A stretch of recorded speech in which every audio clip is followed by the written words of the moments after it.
Chemical City Double Reeds is a full-service double reed shop specializing in the sale of instruments, cane, accessories, and sheet music. Double Reed Dish listeners can enjoy free shipping with code DRDISH, all caps, no spaces. Visit them in Baton Rouge, Louisiana, or online at chemicalcityreeds.com. Hey, oboists! Have you ever found it difficult to sort out when and how to find a new oboe or English horn? Oboe Chicago streamlines the process, providing personal and professional consultation and a large selection of lovely instruments. The process feels comfortable and thorough. Selection includes F. Larrey of Paris, Howarth of London, Covey Oboes, and Fox products. For a current listing of Oboe Chicago's selection, please visit www.oboechicago.com. For a credit of $100 toward shipping, mention Double Reed Dish when you call or email Shauna. Hi, I'm Galit Kaunitz. And I'm Jackie Wilson, and you're listening to Double Reed Dish, a podcast for oboists, bassoonists, and the people who love them.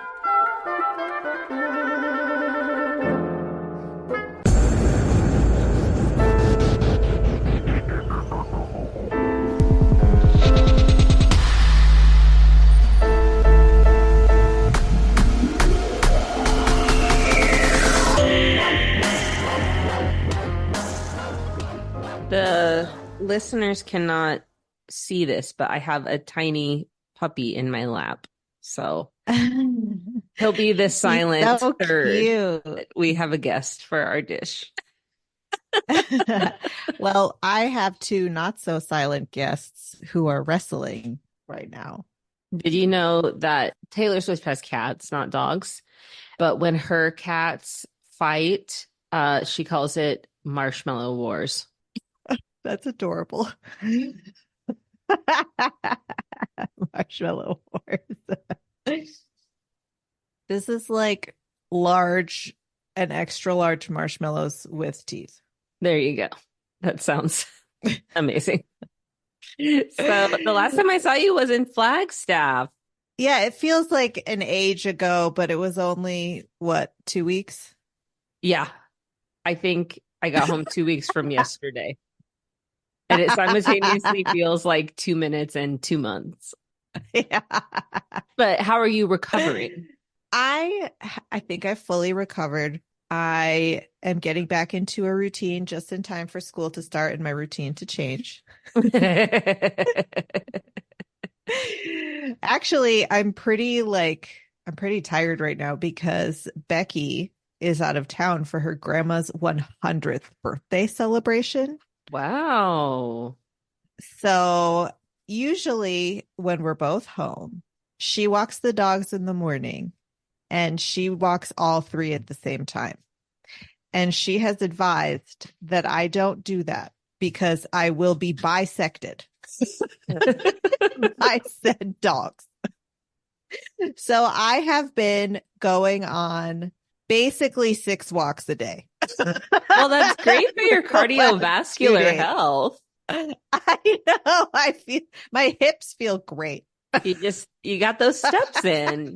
I'm truly getting my steps in.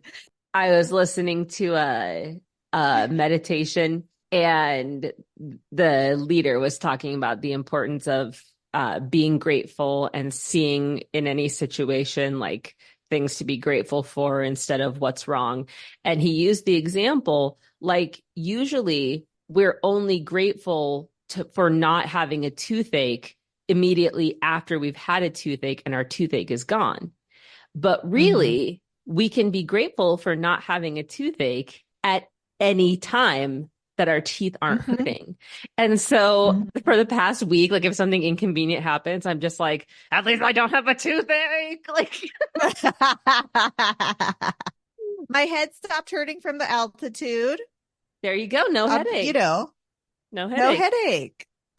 Life is great. No headache. No, that's another thing I've been getting into. I've been getting into meditating again. And I kind of go in and out with it, but every time I go in, it helps a little bit more. So I'm hopeful that I'll stick with it. It's like you're just understanding it a little bit better every time.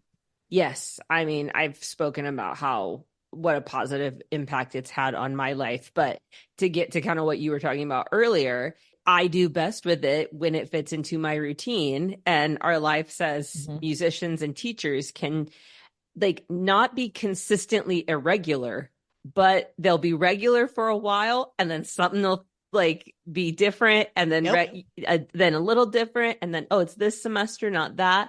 So that's my biggest challenge in being consistent with it, is being consistent even when the routine is not like military precision. So I've been good over the summer, but yeah, the school year is about to start and I'm like, oh dang, okay. I'm not gonna have my mornings to just do whatever I want. But on the double reed front, not that we should talk about the bassoon and the oboe on a double reed podcast. One thing I have been doing is not playing the bassoon, and it has been awesome. I have not played a note on my bassoon since the final note of the Concerti concerto at the IDRS Concerto Gala.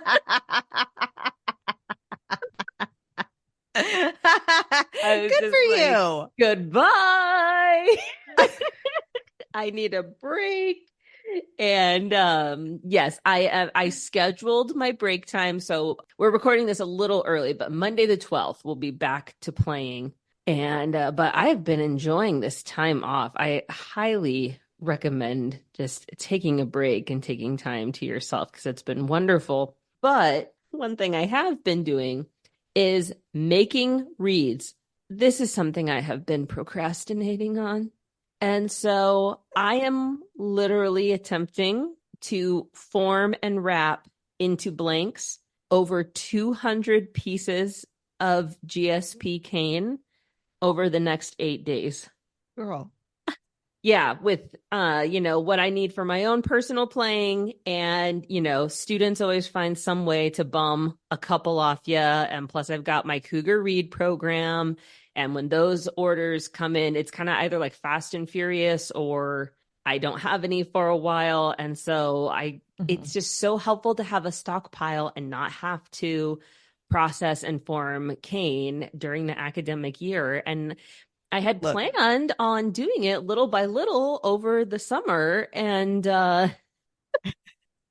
it's going to be a lot over short. If anyone in the world can do this, it's Jackie Wilson. Well, I'm hoping that you are right. And even if you don't meet your goal of 200, having 80 is certainly a head start. Right. So yeah, I actually, just for accountability, am keeping track of it all on my Instagram stories. So if you're interested in tracking my progress, you can head over there. I'm Wilson Bassoon on Instagram, and you can see how I'm doing. But yeah, when we're done with this today, I'm sitting at the table and I'm forming, take a little break, forming, break. That is, I think, the one singular way in which the oboe has an advantage over the bassoon. We don't do that. You don't stockpile. No. I've tried before and I can't do it. Like I keep stealing from the stockpile because I need to read right now. You all can make them so quickly. Yeah, that is the one advantage. It's like the one thing that is just a little bit easier on the oboe than the bassoon. Well, and they don't last as long. So your rhythm just has to be a little bit different. Like you all have to be sprinters. And we think we can be marathon runners, but it's probably a little bit more in the middle. You're running the 1500 meter, not the 100 meter. Exactly. You can tell I've been watching the Olympics. There's a lot coming up. We are going to make a big announcement next episode, just for a little teaser. That's right. We have September 1st. When we were talking about timing this announcement, I was like, let's do it like the Vogue September issue. Yes. And we are going to make a big announcement on September 1st. So you'll have to listen. So this is the quiet before the storm. Oh, yeah.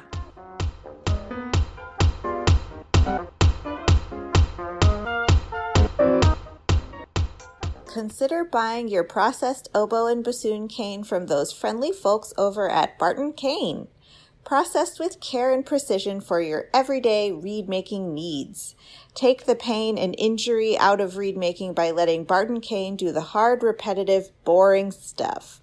Free up time for practicing, happy hours, hikes, baking, and spending time with friends and family. Barton Cane, here for you. Visit www.bartoncane.com.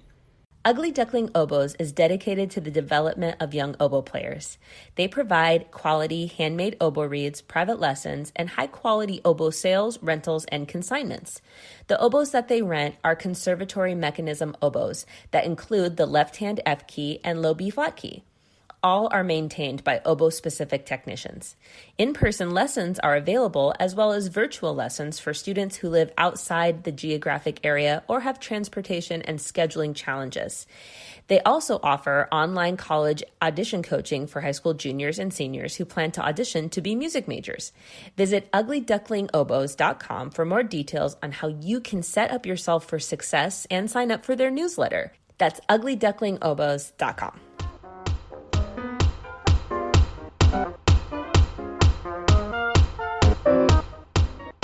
We are delighted to welcome to Doublery Dish, friend of the podcast, Rachel Becker, Assistant Professor of Musicology and Oboe at Boise State University. Welcome, Rachel. Hello, I'm very excited. We always start off by getting to know our guests a little better by hearing how they started to play the instrument. So how, when, why, where did you begin to play the oboe? So I played a few instruments before I played the oboe. My mom was a violinist, so I started on violin in fourth grade when you could start an instrument in school. And I got a year in and I still couldn't remember how to tune it. Like I couldn't remember which way you turned the strings to tune them. So we thought probably that wasn't the right instrument for me. So I switched to the clarinet in fifth grade. And I played clarinet for a year, and then the clarinet or the oboist at my elementary school went to middle school, and so they asked if anybody wanted to play the oboe, and I said I did because I wanted to sit in the front row of the band, and it stuck, and I've played it ever since sixth grade. Rachel, you and I have the exact same instrument progression. Oh my gosh. I didn't know that. Yeah, clarinet was not for me. I don't know. No. Okay, so could you then tell us, like, what made you decide you wanted to be a professional musician? Yeah, I remember it quite clearly, actually, that I was in high school, thinking about colleges and things like that. And I didn't really know what I wanted to do. I was really interested in history and things like that. And then I feel like I just woke up one morning and I was like, oh, I want to be a musician. That's what I want to do. I want to play the oboe. And I was like really nervous to tell my parents for no reason, but I was really nervous to tell them that that's what I wanted to do in college. And I like worked up my courage and I told them and they were like, oh, okay, well, that's fine. But yeah, I just had this realization and I don't feel like it came from somebody else, really. It was just this realization. But then I didn't go to a conservatory or anything like that for undergrad. I went to a university and had sort of a liberal arts education. And for me, that was the perfect combination to do music, but not at conservatory in undergrad. So can you walk us through your training and educational journey? And you have kind of a unique trajectory. But yeah, let's start with the timeline and we can get into more details as we hear more. Okay. Yeah, I have quite a sometimes I abridge it when I'm talking to people, but the full story is, so I went to University of Virginia for my undergrad, and that's a school where you do a BA in music rather than a BM. So I was doing like really a liberal arts degree, but I decided really early on that I wanted to pursue performance. So I did a recital, and when I got to the end of undergrad, I was auditioning for master's programs in oboe performance. And I went to CCM, Cincinnati College Conservatory of Music. And I did my master's there with Mark Ostich. And I loved working with him. I had a great experience, like as with an oboe teacher. But while I was there, I actually realized that I didn't want to be an oboe performance major. It was the stress and the competition of it just didn't work for me, and I wasn't having fun playing anymore. And I really missed my academic classes. I say this to people a lot, but like my undergrad classes were more rigorous than my classes were at CCM, which makes sense because they have different purposes, but I missed that. So I went to Oxford and got a second master's in musicology.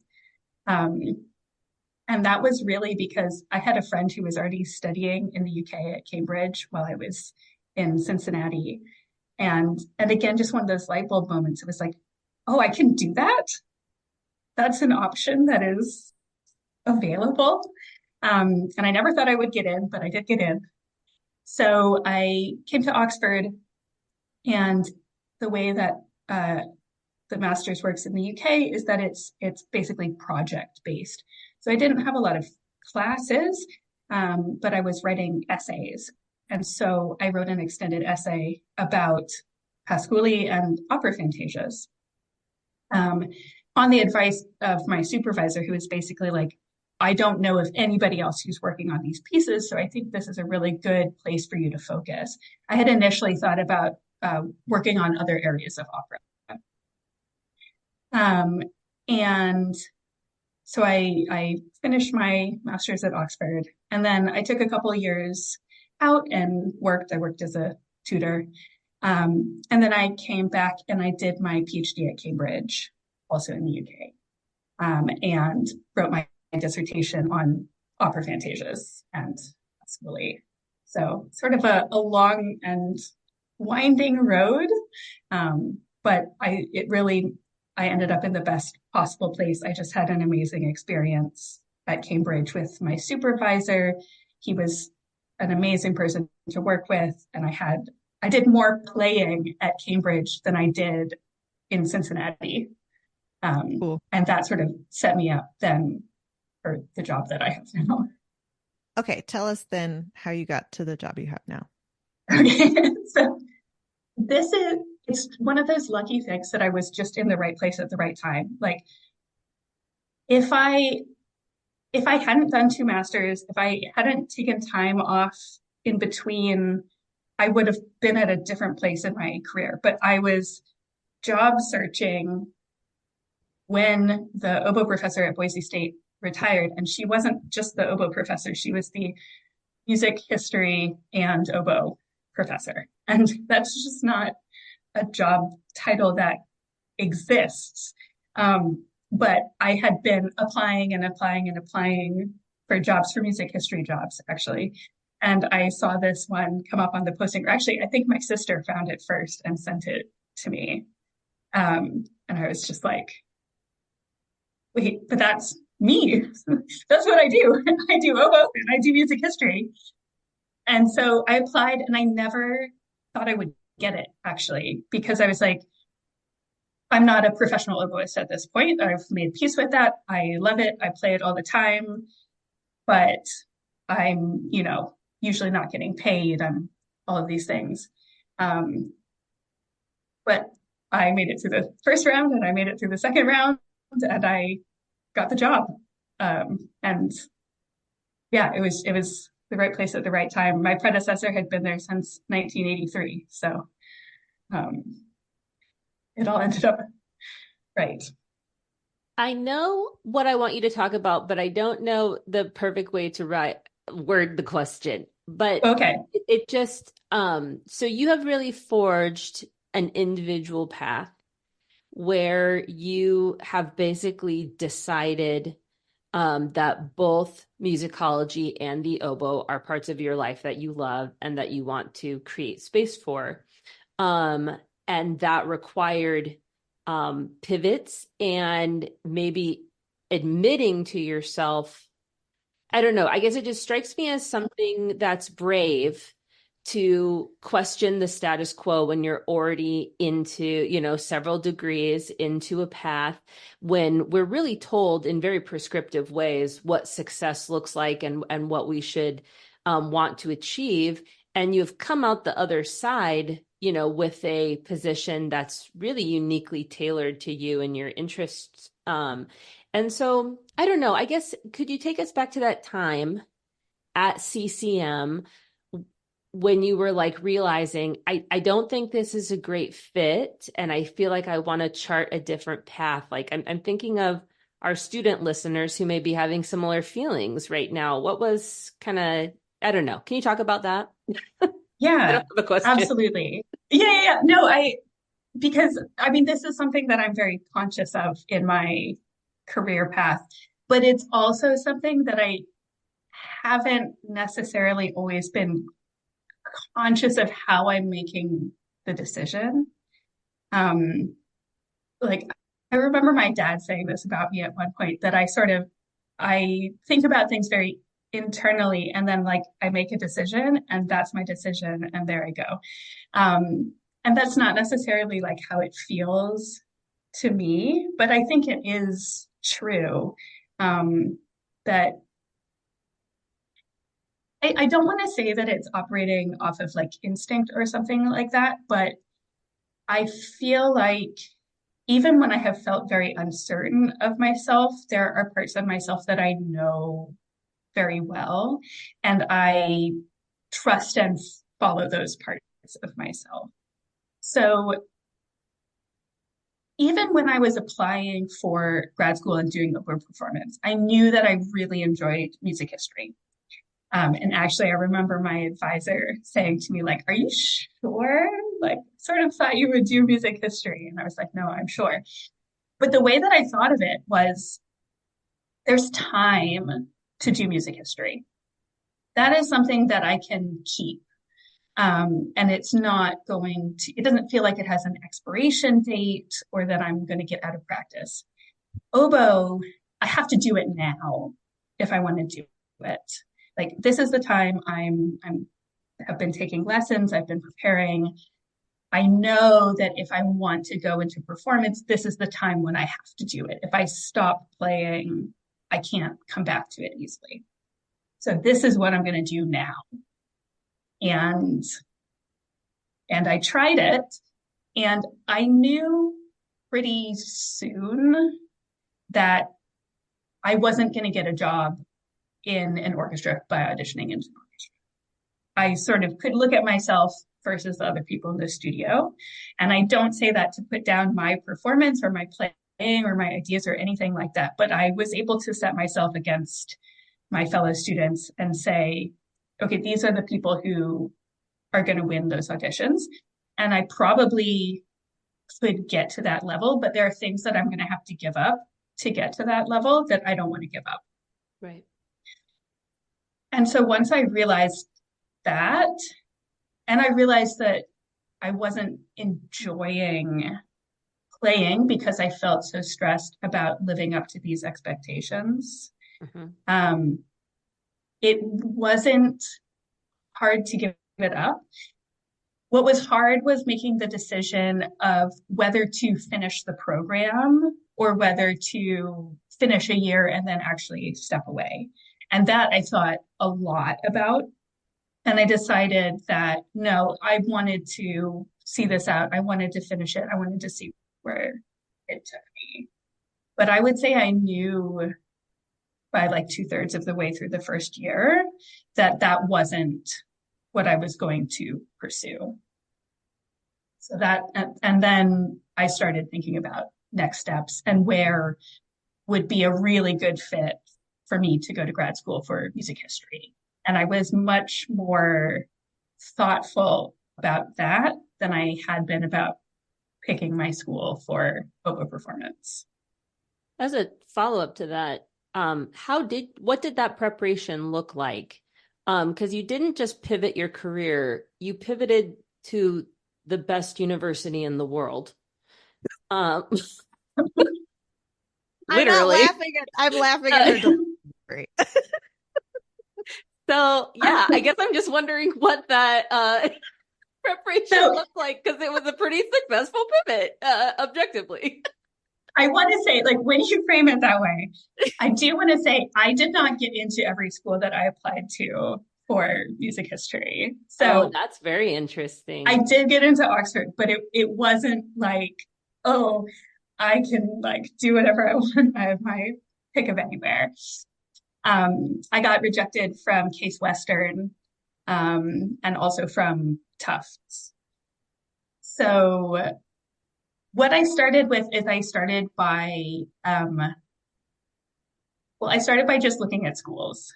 And I think there were some databases of like grad schools to look at is where I started. I don't really remember like where I found the information. And then it was really just looking at professors, because I knew that would require writing a dissertation or a thesis. And so I wanted to make sure that there was somebody who worked on what I was interested in. But at that time, I was interested in trouser rolls, actually, in opera. And that's what I thought I was going to do my master's on. But so I was just looking up the professors at these schools. And then, as I said, one of my friends was studying in the UK, and she was at Cambridge. And I went and visited her while I was in Cincinnati. And I like got off the bus in Cambridge and I looked at it and I was just like, oh my gosh, this is amazing, incredible. How can it possibly be that anybody gets to live here and work here and study here? But my friend is doing it and she's having a wonderful time. And so it's possible. So I looked at Oxford and Cambridge, and I have to say, I was totally clueless about how any of this worked. Like looking back at myself applying to these schools, it's truly a miracle that I got in, because I just didn't understand the context at all. But I looked up all of the music professors at these two universities, and I saw, at Oxford, there are people who are studying 19th century opera, who are studying gender. This is going to be a good fit for me. And so that's why I applied to Oxford. And I had to send in essays, and I didn't have enough music history essays. And I didn't really have anything from Cincinnati that I could send in because of the way the classes worked. And so I sent in a paper on John Donne's poetry from my English minor in undergrad as one of my writing samples.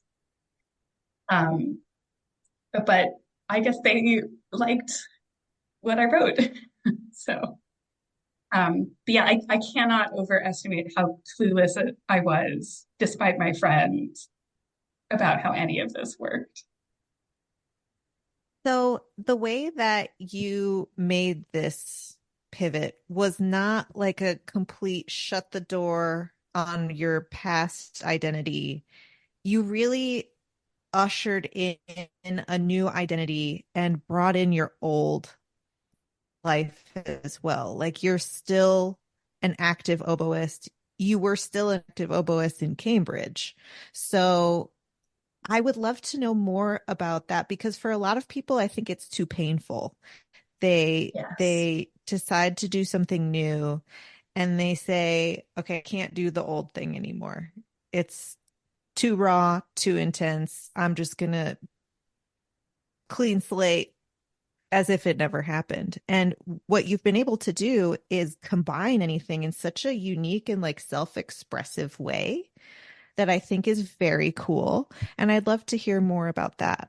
That sounds like it was a choice. It was a choice. Yeah, and I have a lot of friends who did their masters and stepped away and don't play anymore. They just can't. And I think for me, this sounds so silly, but it didn't feel like a choice that was possible to go up the oboe. In fact, I gave up oboe performance because it was making me not like the oboe. And so by stopping that, then I loved it again. Mm-hmm. And I can't even explain. I feel like even among oboists, like I am just very obsessed with the oboe and with playing the oboe.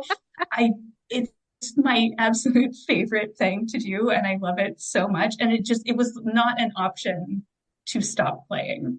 I would have gone insane.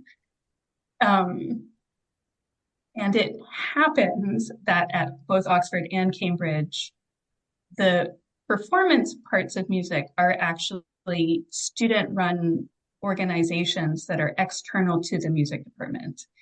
And they bring in professional conductors. I've worked with a lot of very famous conductors that I would never have gotten to work with as a professional. And so I was able to stay very active because it's not part of the degree here. It's purely extracurricular. And so even though I was a grad student, or even if I hadn't been a music student, I would still have been able to audition and participate. The music scene here is at such a high level. When I came to Oxford, I was not the first chair oboist, right? I was coming straight out of a master's in oboe performance, and the undergrads here were beating me, and not because of like a difference in national style or anything like that, but because they are truly extraordinary players. I never, my whole time in Oxford or Cambridge, like sat top chair in the top ensemble, because there's just this wealth of musicians. Yeah. What you just said, I think is so right. I mean, we've been doing this 7 years, and people we've interviewed have since left the field and sold their instruments. And I think, and people should do what works for them. But I think you make a really great point about giving the instrument the place in your life that you authentically felt inclined to do has allowed you to still love it and maintain a positive relationship with it. Because as we grow and evolve and change, that can be very hard for some people.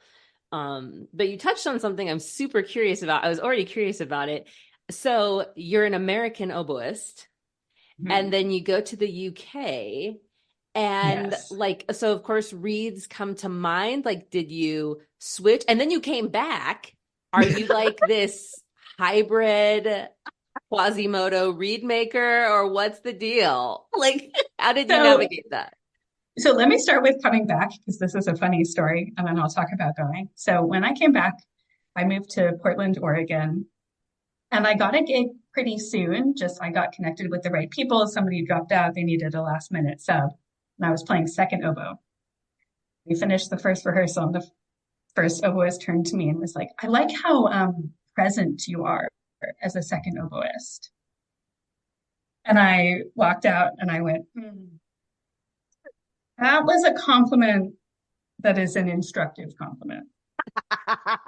And I brought it down and I brought it in, and we were all good. I love that. I'm using that, an instructive compliment. Because I don't think that she was really trying to give me like a backhanded compliment, but it really like woke me up to the fact that I was used to a different style then.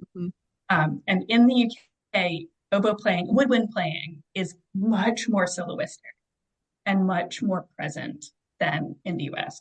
So when I first moved, I knew that there were different styles. Obviously, I knew they played on different reeds, different oboe system. But I was just kind of like, well, play the oboe. I'm a pretty good oboist. Here we go. And I would not have the strengths of an oboe player that I have today if I hadn't moved to the UK. I had no teacher. I had no help with reeds, right? I was the only person I knew playing on my kind of oboe and my kind of reed. So I just had to figure it out. And I had to play loudly and presently and confidently and soloistically in a way that I had sort of avoided in the US. It had been something that I was always struggling with and always getting comments on, was that I was too quiet, too timid, not, like inhabiting the first oboe position or the soloist position. But I got to the UK and I was like, okay, well, I have to play the oboe so that I don't go insane. So I've got to figure this out. And also because everybody else it's inspiring to be in that situation where you don't have competition and you don't have pressure. So what I saw was the strengths of it, right? I saw like the freedom of it and the musicality of it and the fun of it, of being this kind of player and making these kind of choices. And so I like came up to match that because I wanted to be playing with these people and I wanted to be having these gigs, and not just the oboes, but the other woodwinds as well. Like if I'm sitting first oboe, I have to be there with the flute and I have to be there with the clarinet. And I think there was something like very freeing about having to do it by myself and not having a teacher or somebody that I could like go to or get advice from. I just had to do it. Mm-hmm. And I think I've carried over some of that in my playing still. And I don't know that I would have found that like musical voice if I had stayed in the US. I think I might have stayed small. The reeds, I regret now not learning how to make short scrape reeds because they might fight me over this, but they are so much easier to make. They're so much faster and so much easier, and you can use a machine and they take like 2 days and then they're done and they last forever. But I never learned how to make them. I just kept making my own reeds. There are some aspects of short scrape reeds that I've taken into my reed making. I make I make long reeds with a short scrape for an American player. I've always played on kind of heavy reeds for an American player, and I think that was helpful in that context. But also, I've never had a very fast vibrato. And for me, that is the number one way that American oboists get into trouble in the UK. It's nothing about reeds. And it's not even necessarily being too timid. Is that vibrato is much slower over here. They don't use that Philly style vibrato, and it can really stick out. So the American oboists I know who've had trouble fitting in, it's because of that and not because of a reed style. That was kind of a tangent. No, it's fascinating. That's fascinating. Oh, sorry. Forgot to say, I actually play on short scrape English horn reeds. Oh, you do? Yeah, that's kind of a big caveat, I guess. But I don't make them. I buy them. I buy them from EG Reeds. They come in the mail. They're great. They work. They last forever. And I don't have any trouble switching back and forth between those and my American oboe reeds. Interesting. But I can't really play a short scrape reed on the oboe because it demands a very different posture and embouchure. But somehow on the English horn, it's not a problem. Yeah. That's so interesting. It is interesting. Because I have had students in the past buy English horn reeds and by accident buy short scrape English horn reeds. And they're like, I don't get it. And I'm like, I don't know how to help you. I will. Yeah. I mean, if you get one that's bad, it can be very difficult to fix it. That's for sure. Mm. But when they're good, they're breeze. And I'm trying to teach myself how to short scrape English word reads, but that's a slow, bad process so far. And in all of your spare time. Speaking of spare time, would you tell us about your most recent major project, which was the book that you published with Routledge? Am I saying that right? Is it Routledge or Rutledge? I usually say Rutledge, but I have to admit that Rutledge. I do not fully know for sure. Okay, that makes me feel better. But when I say Rutledge, I feel like people haven't corrected me, so I'm sticking with it for now. Great. A funny thing about it, right, is I've only communicated with them by text. I've never had a conversation where they call me up and they're like, hello, this is the editor from Rutledge calling. So you never hear the name of the press.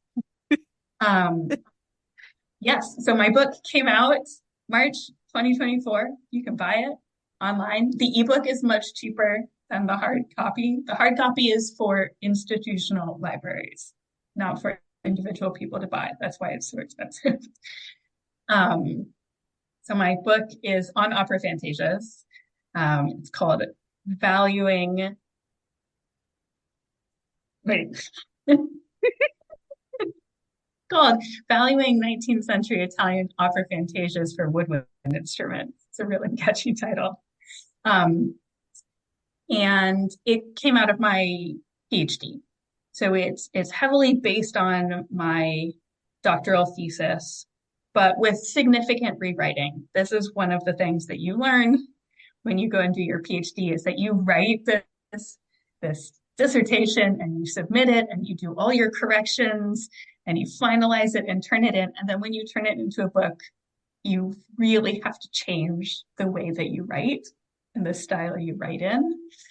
For anybody else who is doing a PhD and thinking about writing a book, you take all the places where you say, like, possibly, maybe, I hypothesize, I think, and you change them into like definite statements, right? Because now you are the expert and you're just telling people the information that they need. So that's how you change it. It was a very long process to publish this book.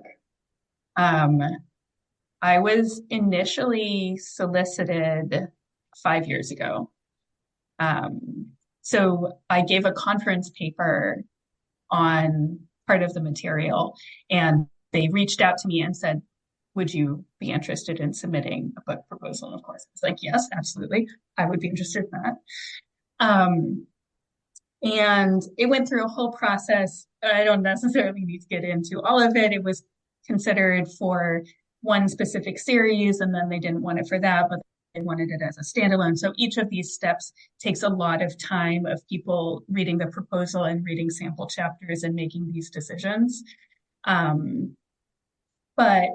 the way it works is, so once they decide they want to publish it, then you have to send them the whole book before anything else happens.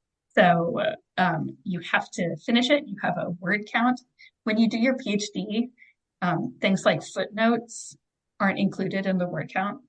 But when you publish a book, they are. So I had to cut a huge amount of material. Wow. Fit the word limits. Once you submit the entire thing, it's sent out to be reviewed, and they send it to 2 people, and they each read your entire book and give you like line by line comments on the entire thing, with comments, corrections, sometimes positive compliments. And they write to the press, and there's a form you have to fill out. And now I've done this for other people, and it's terrifying, where you summarize the strengths and weaknesses of the book and say whether you think it should be published or not, and what you think needs to happen in order for that to be the case. So it's very rare that they're going to be like, yep, seems great. Go ahead. Um, so they gave me like really small comments about certain sentences and also larger comments about, I think it would be helpful to include this source as well. Or actually, I think if you reordered this chapter, it would be a lot easier for your reader to follow things as big as that. And then you get a certain amount of time to do all those corrections and you send it in again.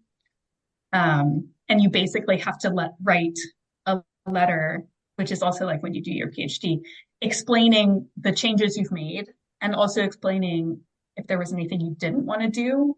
You say, I didn't make this change, and here's why I think that was the right decision. And then it gets sent out for review again. To the same and then they people or give you to the different people?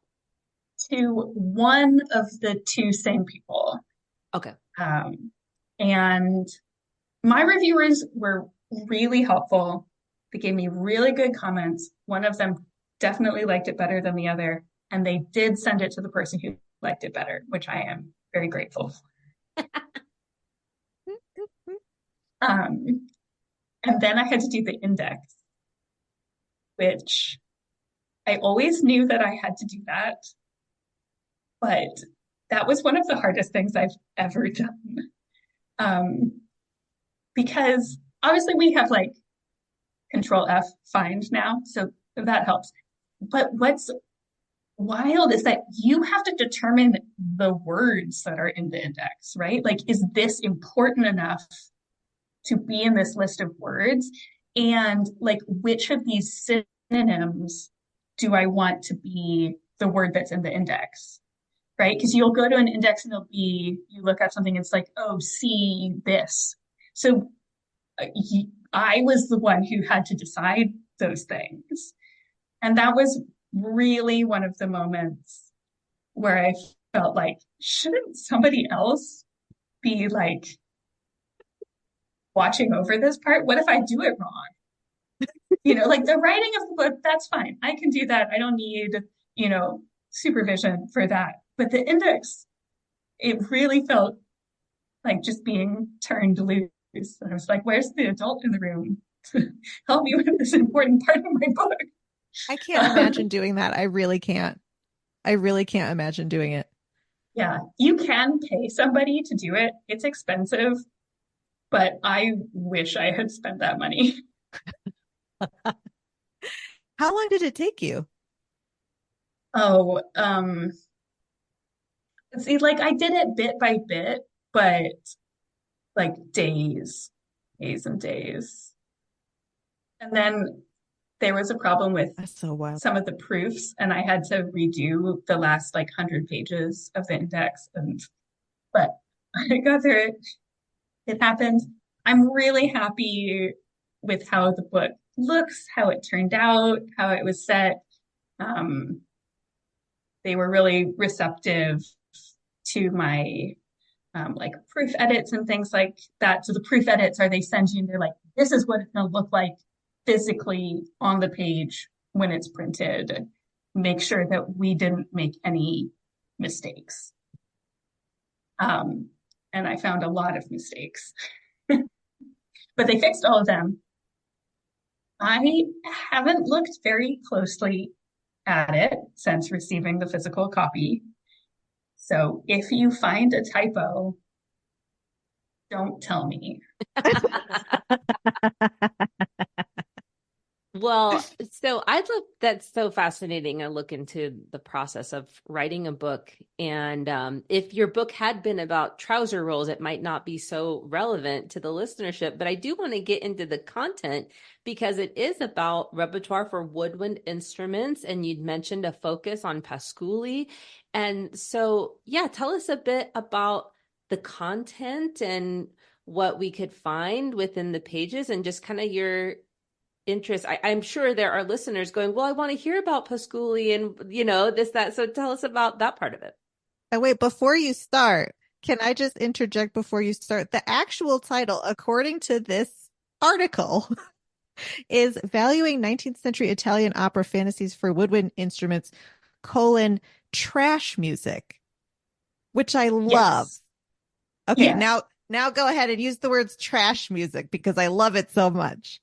So trash music in my PhD, that was the main part of the title, and the rest was like the subtitle. And it turns out that's not good for SEO when you're publishing a book and you want people to find it and buy it. So they made me Oh, switch it around.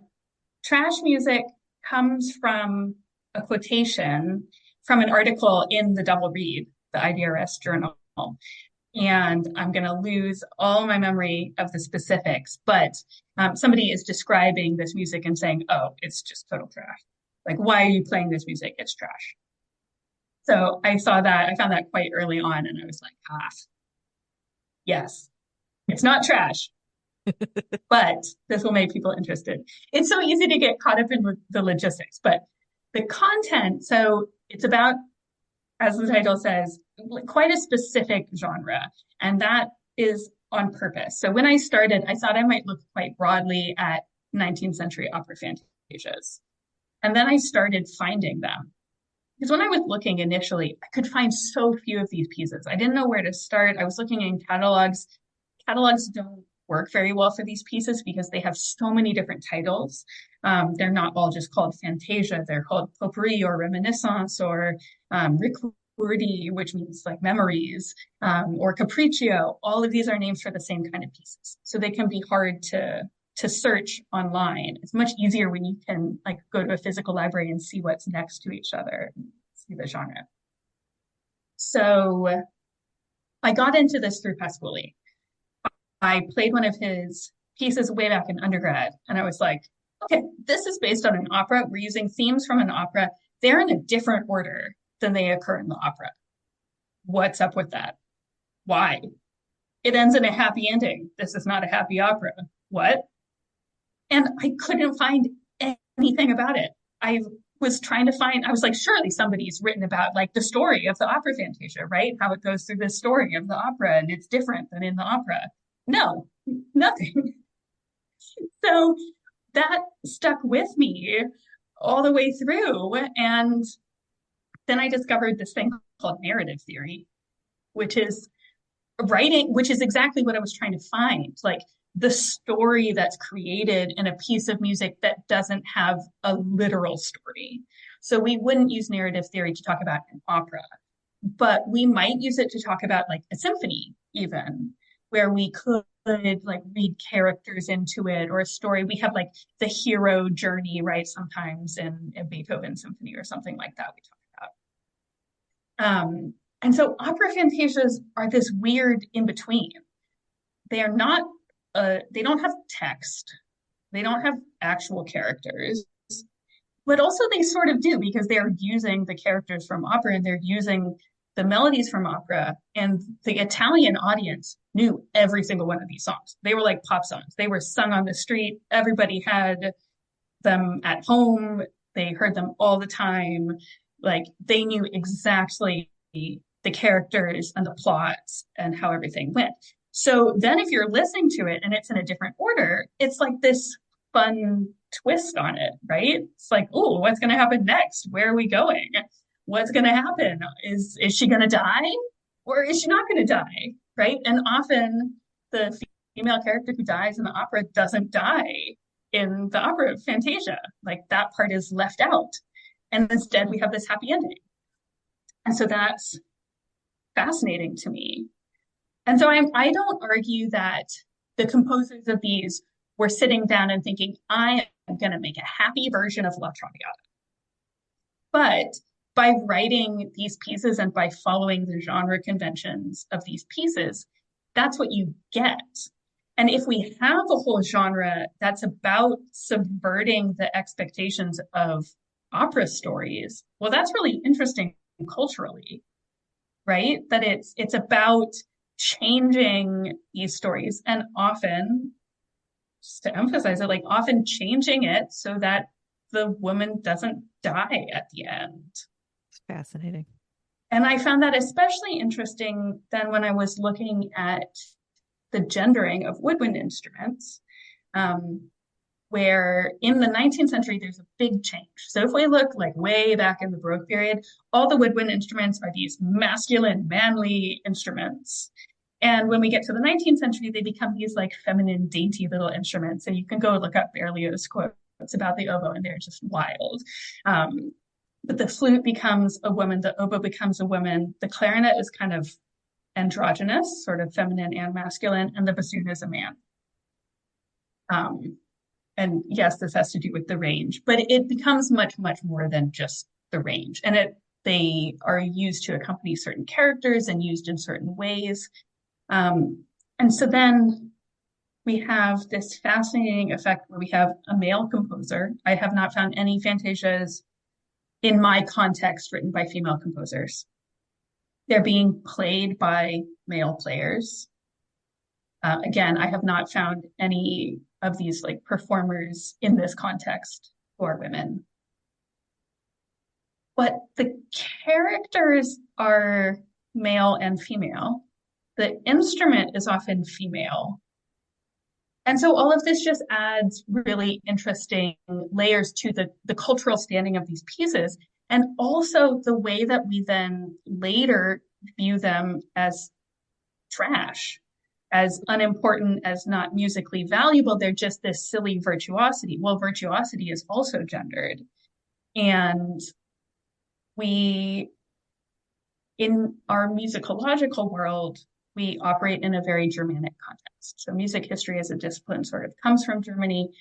We have the 19th century like rise of the symphony, rise of serious music. When you have serious music, then you have to have non-serious music. We get these really strong value judgments between the symphony and opera and virtuosity. But all of this is tied up with different cultural contexts and different genders, and then it is, our cultural context is also interacting with it. And so my book is really trying through a few different lenses to show these pieces as legitimate, and thinking about, you know, the ways that we interact with the canon. Are we expanding the canon? Are we trying to like break the canon down? What are the different effects of this? And how is that possibly changing? How are these pieces changing in their reception? Another large part of my book is primary sources and translating Italian primary sources that have not previously been available in English, and providing biographical information and background information, but all in the service of sort of like a cultural analysis of these pieces. And I do use Pasculli as a case study, and I do think that I have the sort of fullest biography and history of Pasculli that's available in English. And I have done a lot of translating of the Italian reviews of Pasculli, and some of his own writing in it as well.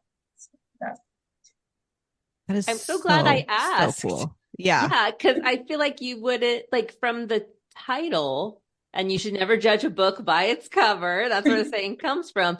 But yeah, from the title, I would not have gotten all of that. And that's, I want to read it now. Yay. I would send you one, but it turns out as an author, you only get 6 copies, and they've already gone out to other people. Well, I'll just make my library buy a copy. Please do. Everybody listening, also, please ask your library to buy it. Absolutely. Rachel, would you share with us a favorite memory from a past performance? Yes. This is one of the questions that I prepared for you. I was worried I would forget something obvious, but my number one memory of a performance of all time, probably for my entire life and career, is playing principal oboe on Bach's B minor Mass in King's College Chapel in Cambridge, conducted by Sir Roger Norrington. Oh my God. Again, it's one of those experiences. I would never have had that opportunity as a professional musician. I did this as a student. I did this during my PhD, and it was because I was a student that I had access to this. And I'm eternally grateful. And again, just so lucky to have been in the right time at the right place. But it was a transformative experience. It was unlike anything else musically, emotionally, the choir behind you. We did it not with a Baroque sized orchestra, but with a modern sized orchestra. And that was incredible to just have that sort of wave of sound. And it was amazing to work with Norrington. I don't even remember like many specifics of what he said in rehearsal or anything, but he was just a great conductor to work with. I do remember him talking about, the Moray solo and saying, it's just a dance. Like, we just want to have fun. We just want to dance with it. We played it a lot faster than we would play it in the US. We played it a lot dancier. That was an amazing experience to evoke this kind of semi-historical sound. And it just added another layer to it. And he kissed me on the cheek at the end, and I cried a lot.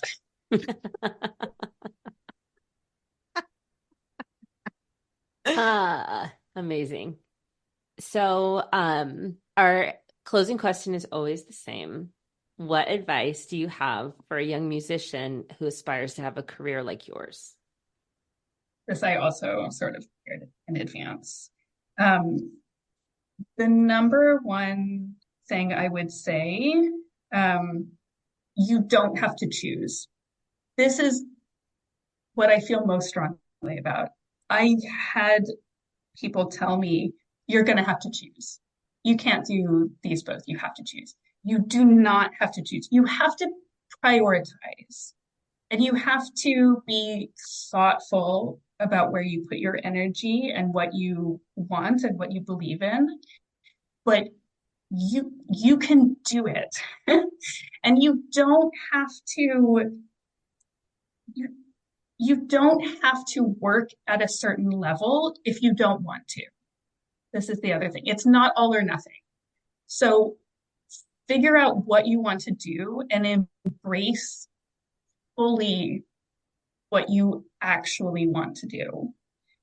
And I can't promise that everything will work out and that you will get everything you want, but I don't think the chances are any less if you give up on something that you love. That is my number one advice. Rachel, what a joy. What an inspiration. We have loved spending this hour with you. Thank you so much for joining us on Double Reed Dish. It was my absolute pleasure. This was so much fun. And you said such lovely things about me.